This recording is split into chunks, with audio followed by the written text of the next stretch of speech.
Tuhan bersamamu.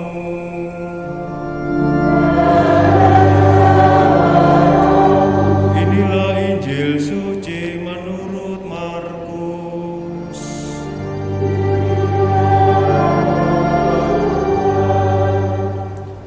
Pada suatu hari, Yesus bersama murid-muridnya pergi ke desa-desa di sekitar Kaisarea Filipi. Di tengah jalan Yesus bertanya kepada murid-muridnya, "Kata orang, siapakah aku ini?" Para murid menjawab, "Ada yang mengatakan Yohanes Pembaptis, ada juga yang mengatakan Elia, ada pula yang mengatakan seorang dari para nabi." Yesus bertanya lagi kepada mereka, "Tetapi menurut kamu, siapakah aku ini?" Petrus menjawab, "Engkau adalah Mesias." Lalu Yesus melarang mereka dengan keras supaya jangan memberitahukan kepada siapapun tentang Dia. Kemudian mulailah Yesus mengajarkan kepada mereka bahwa Putra Manusia harus menanggung banyak penderitaan. Ia akan ditolak oleh tua-tua, oleh imam-imam kepala dan ahli-ahli Taurat, lalu dibunuh dan bangkit sesudah 3 hari. Hal ini dikatakannya dengan terus terang. Tetapi Petrus menarik Yesus ke samping dan menegurnya dengan keras. Lalu berpalinglah Yesus dan sambil memandang murid-muridnya, ia menegur Petrus dengan keras, "Enyahlah iblis, sebab engkau bukan memikirkan apa yang dipikirkan Allah, melainkan apa yang dipikirkan manusia." Lalu Yesus memanggil orang banyak dan murid-muridnya dan berkata kepada mereka, "Jika seseorang mau mengikuti aku, ia harus menyangkal dirinya, memanggul salibnya dan mengikuti aku. Karena siapa saja yang mau menyelamatkan nyawanya, ia akan kehilangan nyawanya. Tetapi siapa saja yang kehilangan nyawanya karena aku dan karena Injil, ia akan menyelamatkannya." Demikianlah sabda Tuhan.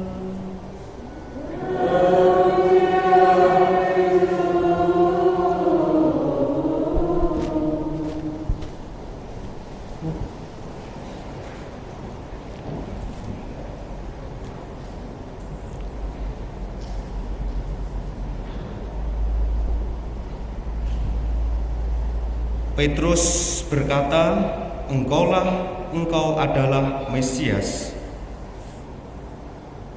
Saudara-saudari yang terkasih, di dalam pengalaman hidup kita sehari-hari, untuk mencapai suatu pemahaman tidak lepas pentingnya dari adanya suatu persepsi, paradigma atau sudut pandang. Kalau kita lihat angka 6, ya, kalau itu dilihat dari bawah begitu, dia akan menjadi angka 6. Kalau dari atas, dia akan menjadi angka 9. Yang betul yang mana? Satu realitas dilihat dari 2 sisi. Semuanya betul, tergantung dari mana melihat. Sebutir telur juga bisa memiliki berbagai macam makna. Bagi seorang pengusaha, telur akan dipandang sebagai suatu aset, komoditi yang bisa menghasilkan, ya tentu adalah keuntungan jual beli. Bagi seorang seniman, ia bisa melihat, oh ini telur sebagai sesuatu yang bisa dirangkai menjadi karya seni. Bagi seorang koki atau tukang masak, telur dipandang sebagai suatu bahan untuk membuat masakan yang enak. Di sini segala sesuatu bisa dikatakan tergantung dari mana persepsi untuk melihatnya. Demikian juga lewat bacaan Injil yang kita dengarkan, bahwa Yesus bertanya kepada murid-muridnya, kemudian Yesus memberikan suatu kejelasan, memberikan suatu pernyataan yang diungkapkan oleh Petrus dengan mengatakan, "Engkau adalah Mesias." Mengapa Yesus memberikan pemahaman soal Mesias? Saat itu kondisi bangsa Israel mengalami penjajahan oleh bangsa Romawi. Dalam situasi tersebut, mereka beranggapan bahwa Mesias adalah seorang pembebas secara politis. Maka Yesus pun digambarkan dengan mukjizatnya, dengan kemampuan ilahinya. Banyak orang yang mengikutinya. Mereka beranggapan Yesus akan tampil sebagai raja secara duniawi. Tetapi Yesus hendak mengajarkan kepada para murid-muridnya bahwa pemahaman Mesias bukanlah seperti pemahaman yang dipikirkan oleh Petrus bersama para murid-muridnya. Tetapi Yesus memberikan suatu pemahaman bahwa Mesias yang dibawa oleh dirinya adalah Mesias yang harus menderita, ditolak, bahkan dibunuh, dan ia akan bangkit pada hari yang ketiga. Ini bukanlah hal yang mudah untuk dipahami oleh para murid dan kita semua. Apakah ada raja ketika dia dinobatkan sebagai seorang pemimpin yang ditunjukkan bukan sesuatu yang megah, yang mewah, tetapi justru sesuatu yang lemah, yang kecil, yang sederhana? Bagaimana mungkin seorang raja akan memberikan jaminan hidup yang baik kepada rakyatnya? Maka disinilah Yesus mengajar para murid dan kita semua supaya kita mengingat kembali, memperbarui kembali makna siapakah Yesus bagi hidup kita. Saudara-saudari yang terkasih, ketika Yesus bertanya kepada para murid, "Tetapi menurut kamu, siapakah aku ini?" Pernahkah kita juga merenungkan siapa Yesus di dalam hidupku?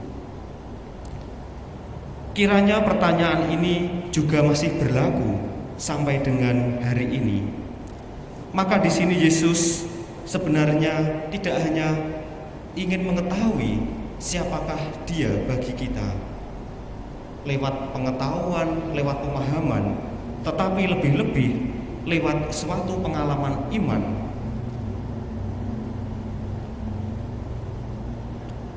Saudara-saudari yang terkasih, bacaan Injil yang kita dengarkan, Yesus mengajarkan kepada kita semua bahwa seorang Mesias akan mengalami penderitaan.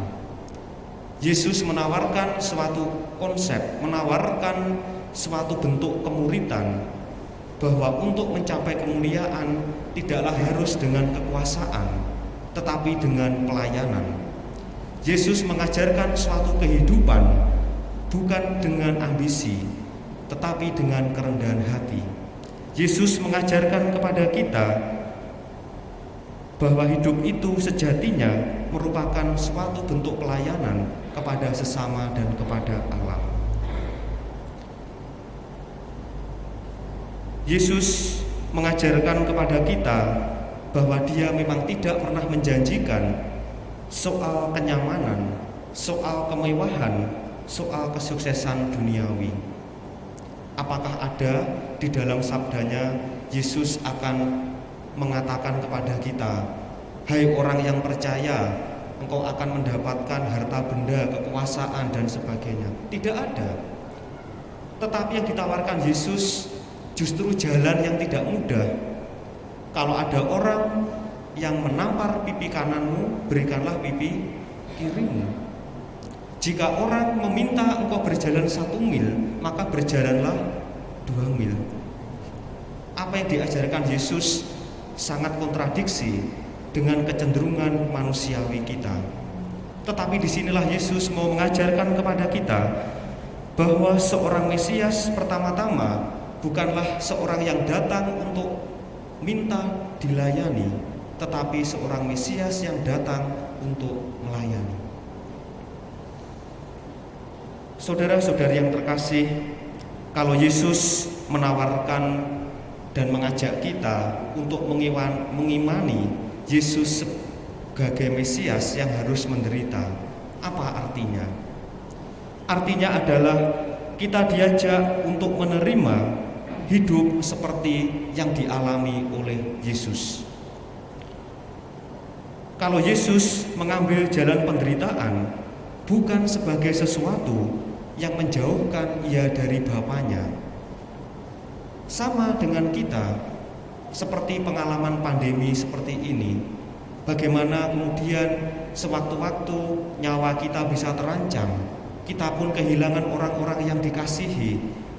Bagaimana efek sosial dan ekonomi dari pandemi ini, siapapun bisa mengeluh. Tetapi justru melalui pengalaman salib, melalui pengalaman Mesias, kita diajak bahwa penderitaan dan kesulitan bukanlah sesuatu yang menjauhkan kita dari Tuhan, tetapi justru kita diajak untuk semakin percaya bahwa di dalam penderitaan Tuhan menyertai kita semua. Saudara-saudari yang terkasih, apa yang diajarkan Yesus mengenai Mesias bukanlah hal yang mudah untuk kita pahami, untuk kita terima, apalagi juga kita yakini. Tetapi kalau kita mau belajar dari hari ke hari dengan meletakkan kesombongan-kesombongan kita, mengikis keegoisan kita, dan kita ganti dengan semangat hidup di dalam apa yang disabdakan Yesus, mengasihi, mengampuni, dan lain sebagainya, maka di sanalah kita akan memiliki suatu kualitas iman sebagai murid-muridnya.